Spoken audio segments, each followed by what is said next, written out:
কে ওখানে? কে ওখানে?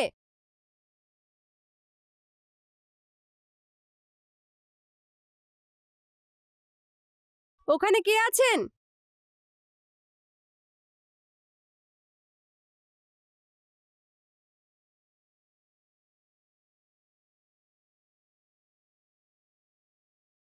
কে ওখানে?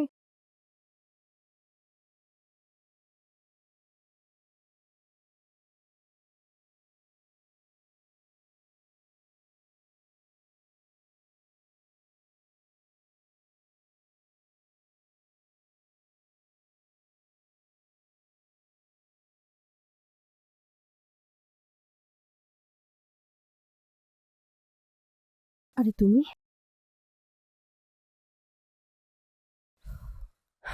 তুমি তো আমাকে ভয় পাইয়ে দিয়েছিলে। কেন? তোমার কি মনে হয়েছিল অন্য কেউ? কিছু না। কিছু না যখন কিছু করা যাক।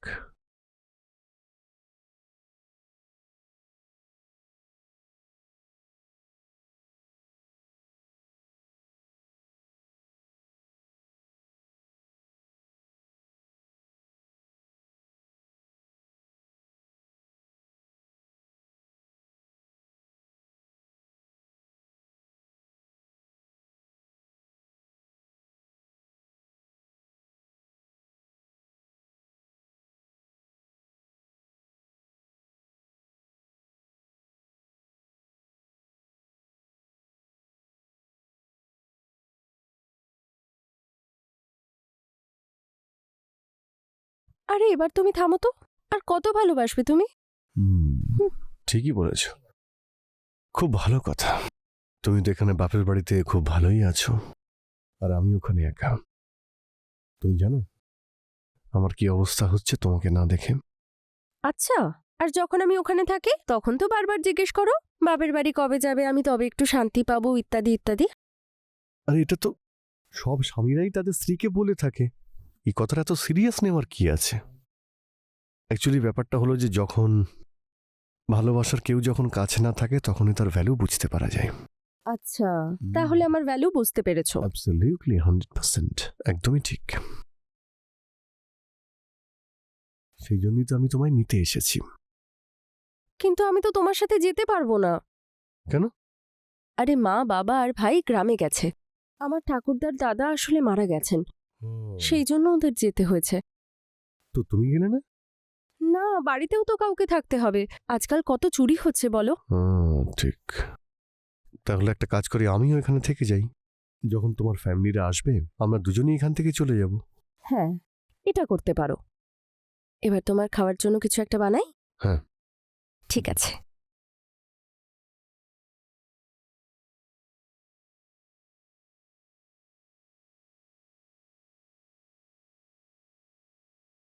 নমস্কার, আমি কাঞ্চনা অবস্থি আরও একবার আপনাদের সবাইকে স্বাগত জানাচ্ছি এই ক্রাইম চক্রে একটা নতুন এপিসোডে, একটা নতুন কাহিনী নিয়ে। রিতেশ আর শীতল একে অপরকে খুব ভালোবাসত, আর বিয়ের পরে একে অপরের সঙ্গে সুখে শান্তিতে জীবন কাটাচ্ছিল। যদিও প্রতিটা পরিবারে কিছু না কিছু নিয়ে ঝগড়া হয়েই থাকে, আর স্বামী স্ত্রীর সম্পর্ক এমন একটা সম্পর্ক যেখানে ঝগড়াঝাটি না হলে লাইফে কিছু একটা অভাব বোধ হয়। যখন দুটো বাসনের একসঙ্গে ঠোকা লাগে তখন আওয়াজ তো হবেই। ব্যাস, এই গল্পটাই প্রতিটি পরিবারের স্বামী স্ত্রীর সম্পর্কের। রিতেশ আর শীতলের মধ্যেও এমনই ছোটখাটো ঝগড়াঝাটি হওয়ার জন্য শীতল নিজের বাপের বাড়িতে চলে আসে, আর বেশ কিছুদিন ধরে ওখানেই থাকছিল। রিতেশ শীতলকে নিজের সঙ্গে নিয়ে যাওয়ার জন্য নিজের শ্বশুর বাড়িতে গিয়ে পৌঁছয়, কিন্তু সেখানে শীতলের বাড়িতে কাউকে দেখতে না পেয়ে ওখানেই কিছুদিন থেকে যায়।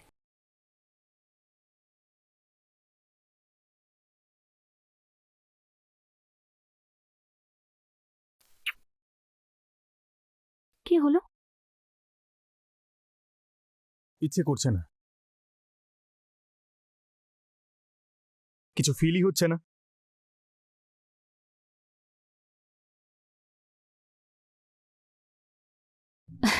তোমার কিছু ফিল হয় নাকি? কতদিন হয়ে গেল আমি এক নারীর সুখ পেলাম না। শুধুমাত্র না মরে কোনো মতে বেঁচে আছি।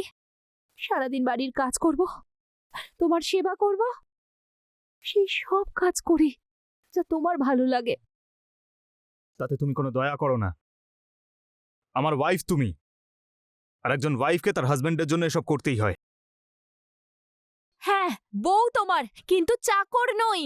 আর যদি এক নারীকে সবকিছু করতে হয় না, তাহলে একজন পুরুষকেও সবকিছু করতে হয়। আছে তোমার সেই পৌরুষত্ব? কাপুরুষ কোথাকার। রেখা, একটু বেশি বলছো তুমি। এর পরিণতি কিন্তু ভালো হবে না। পরিণতি? কিসের পরিণতি? কি করবে কি তুমি? যেটা করা উচিত সেটা তো তোমার দ্বারা হয় না। বড় এলো আমাকে পরিণতির ভয় দেখাতে। বাইরে গিয়ে না অন্য কারুর সঙ্গে চক্কর চালাবো, তখন পড়ে থেকো তুমি এরকম চুপচাপ বিছানার ওপর, আর খেতে থেকো আমার হাতের তৈরি রুটি আর তরকারি। দেখো, তুমি যেটা ভাবছো সেটা কিন্তু নয়। নপুংসক নই আমি, আমার ইচ্ছে করছে না। আরে, কোন ডাক্তারকে গিয়ে দেখাও, তোমার মধ্যে দুর্বলতা আছে। কতদিন হয়ে গেল আমাদের বিয়ে হয়েছে? আমাকে বিয়ে করে তুমি আমায় কি সুখ দিয়েছ একবার ভাবো। বড় এলেন, হাট!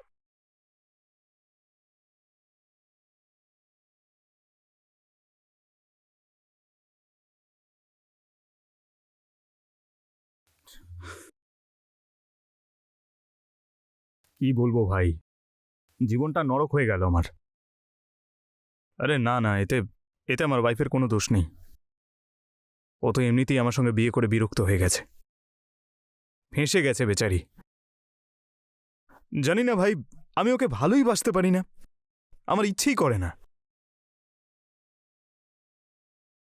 তোর কি মনে হয় সত্যি কোনো প্রবলেম আছে আমার মধ্যে? ডক্টরকে দেখানো উচিত নাকি? রোজকার ঝামেলা আর ভালো লাগছে না আমার।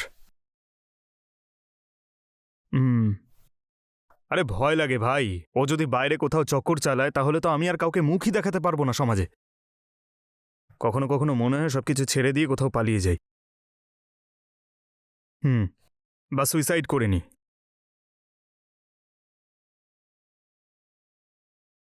চারিপাশটা কি শান্ত, তাই না? কোথাও কেউ নেই। তো কি করতে ইচ্ছে করছে? ধ্যাৎ পাগল, আমি তো এমনিই বলছিলাম যে আজকাল আর মানুষের পার্কে ঘুরতে ভালো লাগে না, শুধু বাড়ি আর ফোনের মধ্যে ঢুকে থাকে। কারোর কাছে তোমার মতো এত একজন সুন্দরী বউ তো নেই, তাই না? সেই জন্য তারা ফোনে অন্যের বউকে খুঁজতে থাকে। তোমার তো শুধু আমার সাথে ফ্লার্ট করার একটা বাহানা দরকার। তো আবার কি করব? একটা কাজ করি, অন্য কোনো মহিলাকে পটিয়ে নি। এক কাজ করি, অবিবাহিতা মেয়ে না, একজন বিবাহিতা মহিলাকে ফাঁসাবো, সব থেকে বেস্ট হবে। ওর জীবনে সুখী থাকবে, আমিও আমার জীবনে সুখে থাকবো, দুজনে শুধু ফ্লার্ট করার জন্যই দেখা করব। আমি না তোমায় একেবারে শেষ করে ফেলবো, বুঝেছো? আরে আমি মজা করছি গো, এত সিরিয়াস হয়ে যাচ্ছ কেন? একটা আর্জেন্ট কল আছে, এক সেকেন্ড। ঠিক আছে।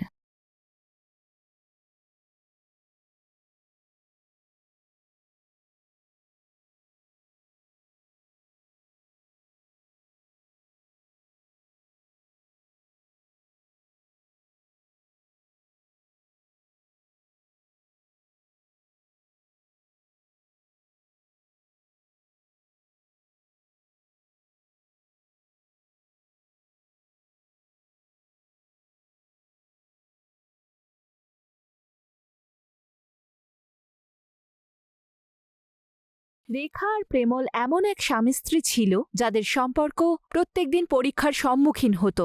সেই পরীক্ষা রেখাকে নয় বরং প্রেমলকে দিতে হতো, পৌরসত্বের পরীক্ষা।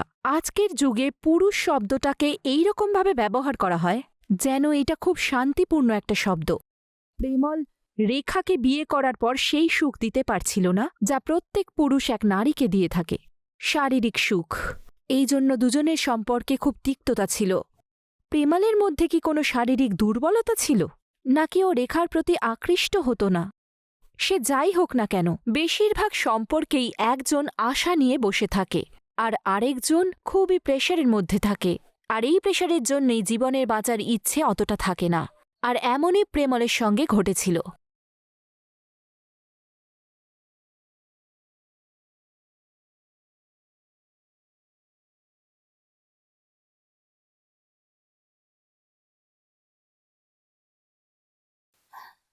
আপনি রেখা ম্যাডাম? হ্যাঁ স্যার। আপনি পুলিশ স্টেশনে ফোন করেছিলেন? হ্যাঁ স্যার, আমিই করেছিলাম ফোন। কেন, কি হয়েছে?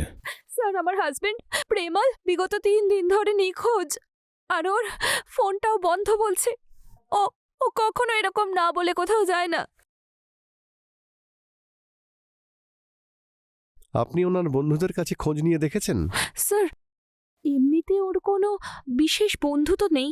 একজন আছে, তাও সে শহরের বাইরে থাকেন। আর আমি ওনাকেও জিজ্ঞেস করেছি, কিন্তু উনিও কিছু জানেন না। আর আমি ওর অফিসেও ফোন করেছিলাম, তখন জানতে পারলাম যে ও 3 দিন ধরে অফিসে যায়নি। এই পরিমলবাবুর মিসিং কমপ্লেন লেখো আর ওনার ছবিগুলো সব আশেপাশে থানায় সার্কুলেট করিয়ে দাও। Okay sir. রেখা ম্যাডাম, আমাদেরকে একবার বাড়ি সার্চ করতে হবে, স্পেশালি পরিমলবাবুর রুমে হ্যাঁ স্যার। সার্চ করো। আচ্ছা স্যার। রেখা ম্যাডাম, উনি কি কোনো বিষয় নিয়ে সমস্যায় ছিলেন বা কারোর সঙ্গে কোনো রকম শত্রুতা? না স্যার, সেরকম তো কিছুই ছিল না। আপনি আমাদেরকে পরিমলবাবুর ছবি দিতে পারবেন হুম। প্লিজ?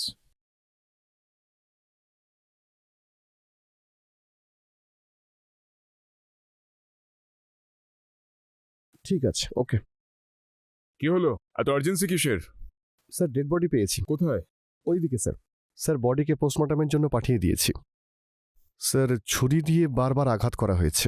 বডি দেখে মনে হচ্ছে স্যার যে 48 ঘন্টা আগে মার্ডার হয়েছে। বডি সবার আগে কে দেখতে পেয়েছে? স্যার, যারা নোংরা তোলে। বডির আশেপাশে কিছু পেয়েছো? মোবাইল আর পার্স ছাড়া কিছুই পাওয়া যায়নি স্যার। কোনো মেয়ের body? Yes sir. Rape? Sir, body দেখে সেরকম তো মনে হয়নি। কিছু বলতে পারছি না, পোস্টমর্টমের পরেই সব জানতে পারা যাবে স্যার। এই মেয়েটি বাড়ির লোকের সঙ্গে কন্ট্যাক্ট করে বডির একটা ব্যবস্থা করো ফাস্ট। Okay sir. মনে হচ্ছে স্যার এইখানে মার্ডারটা হয়নি, মার্ডারটা অন্য কোনো জায়গাতে করে এখানে আনা হয়েছে, কারণ বডির আশেপাশে কোনো রক্ত ছিল না, শুধু টেনে আনার চিহ্ন রয়েছে। এই কিলারটার শু প্রিন্টের স্যাম্পলটা বের করো অ্যান্ড ডু ইট ফাস্ট। আচ্ছা স্যার।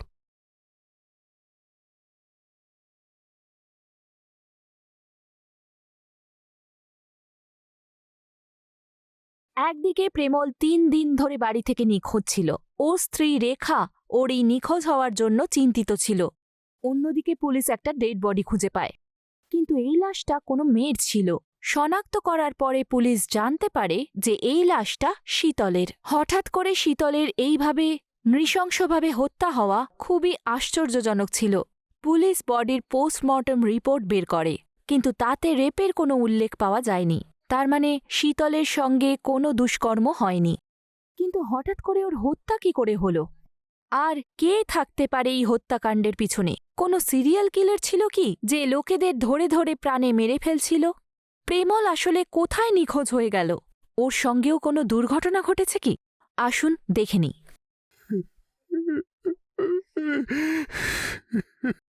রিতেশবাবু, নিজেকে সামলান। স্যার, স্যার, এরকম ভাবে কেউ কি করে খুন করতে পারে? কি কারণ হতে পারে? শীতল দেবী এখানে কতদিন ধরে আছেন? উনি কিছুদিন আগে এখানে এসেছিলেন। আসলে এই বাড়িটা ওনার প্যারেন্টসের। ওনারা কোনো কারণে গ্রামে গিয়েছিলেন, আমি ওকে এখান থেকে নিতে এসেছিলাম। কিন্তু এখন মনে হচ্ছে স্যার আর কোনদিন নিয়ে যেতে পারবো না ওকে। এই শীতল ম্যাডামের কারোর সঙ্গে কোনো শত্রুতা বা কোনো সমস্যা, যার রেজাল্টটা হচ্ছে এই মার্ডার? না স্যার, আমার তো তা মনে হয় না। কারণ যদি কিছু থাকতো তাহলে শীতল অবশ্যই আমাকে বলতো। তো ওনার পরিবারের সঙ্গে কারোর কোনো শত্রুতা বা ঝগড়া, তার কোনো আইডিয়া নেই স্যার। ওর বাড়ির লোকেদের আমি ইনফর্ম করে দিয়েছি, ওনারা যে কোনো সময় এখানে চলে আসবেন। আপনি ওনাদের জিজ্ঞেস করে নেবেন। রিতেশবাবু, আমাদের কি বাড়িটা সার্চ করতে হবে? নিন স্যার। সোহন। স্যার। রিতেশবাবু, যদি আপনার কোনো কিছু মনে পড়ে আমাদেরকে জানাবেন, যাতে আমরা শীতলের কিলার অবধি পৌঁছতে পারি। হ্যাঁ স্যার।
যখন পুলিশ শীতলের মার্ডারের তদন্ত শুরু করল, প্রথমে পুলিশের হাতে কোনো প্রমাণই আসেনি। না কোনো শত্রুতা, না কোনো রাগারাগির অ্যাঙ্গেল, আর না কোনো এমন ব্যক্তি যার ওপর সন্দেহ করা যেতে পারে, যা পুলিশের তদন্তকে এগিয়ে নিয়ে যেতে পারে। পুলিশও এক মুহূর্তের জন্য এই কেসটাকে আননোন কিলার কেস ভেবেছিল। তারপর এমন কিছু হয় যা পুলিশ ডিপার্টমেন্টকে এই কেসটাকে সলভ করতে সাহায্য করে। যখন শীতলের বাড়ির তল্লাশি নেওয়া হয়, তখন পুলিশ সেখান থেকে শীতলের ল্যাপটপ খুঁজে পায়, যেখানে মেল বক্স চেক করার পরে প্রেমলের মেল দেখতে পায়। খোঁজ খবর নেয়ার পর এটা জানা যায় যে প্রেমল যে কোম্পানিতে ছিল সেখানে শীতলও বিয়ের আগে জব করত। তারপর হঠাৎ করে একদিন প্রেমলের সেলফোন অন হলো আর পুলিশ লোকেশন ট্র্যাক করে ওকে ধরে ফেলল। তুই নিরুদ্দেশ হওয়া নাটক করছিলিস? বল, কেন মারলি শীতলকে?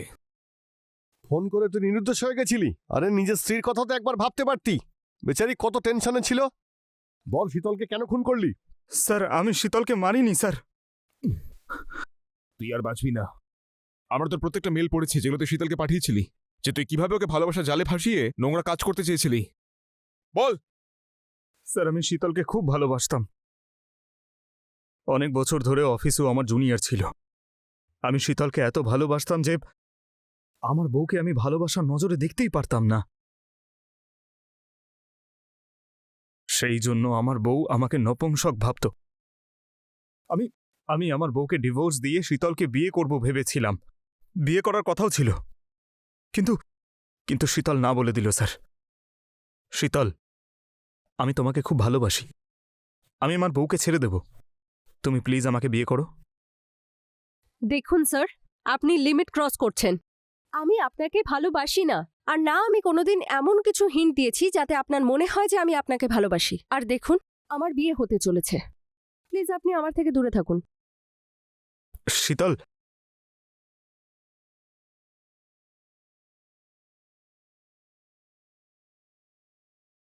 স্যার, জীবনটা তো আমার নষ্ট হয়ে যাচ্ছিল।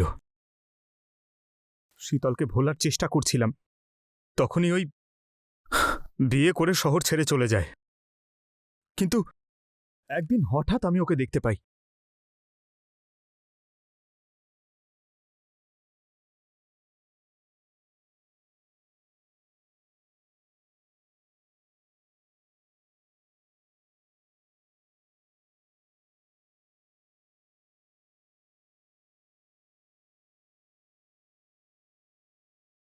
আমি না তোমাকে প্রাণে মেরে ফেলবো যদি এরকম কিছু করো। আরে আমি মজা করছিলাম। তুমি এত সিরিয়াসলি নিয়েছো? আমি ফোনটা নিয়ে এক্ষুনি আসছি।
আমি ওকে ভোলার সম্পূর্ণ চেষ্টা করেছি স্যার, কিন্তু ওকে আমি ভুলতেই পারছিলাম না।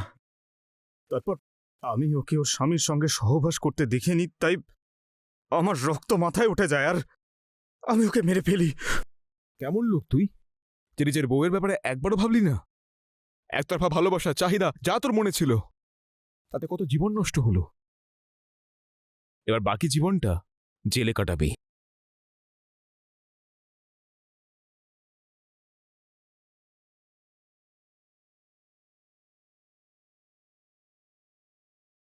প্রেমলের একতরফা ভালোবাসার চক্করে 4টে জীবন নষ্ট হল। রেখা, রিতেশ, শীতল আর প্রেমলের নিজের জীবন। মানুষ ভালোবাসায় এমন অন্ধ হয়ে যায় যে ঠিক ভুলের পার্থক্য করতে ভুলে যায়। নিজেদের ব্যক্তিগত জীবনে নিজের স্ত্রীকেই সুখে না রেখে প্রেমল মনে মনেই এক জগৎ বানিয়ে ফেলে। আর সেই জগতে ও শীতলকে একতরফা ভালোবাসতে শুরু করে। ও মনে করত যে শীতলও ওকে ভালোবাসে, যে কারণে ও শীতলকে তার স্বামীর সঙ্গে হাসি খুশি দেখতে পারেনি। তাই হিংসে আর রাগের বশে ও শীতলকে দেখা করতে ডাকে আর তাকে মৃত্যু মুখে পৌঁছে দেয়। যাই হোক, আইনের হাত থেকে কেউ বাঁচতে পারে না। আমি হলাম কাঞ্চন অবস্থি, আর এখন আমি বিদায় নিচ্ছি। আবার দেখা হবে ক্রাইম চক্রের একটা নতুন এপিসোডে একটা নতুন কাহিনী নিয়ে। ততক্ষণ সাবধানে থাকুন, সতর্ক থাকুন। জয় হিন্দ।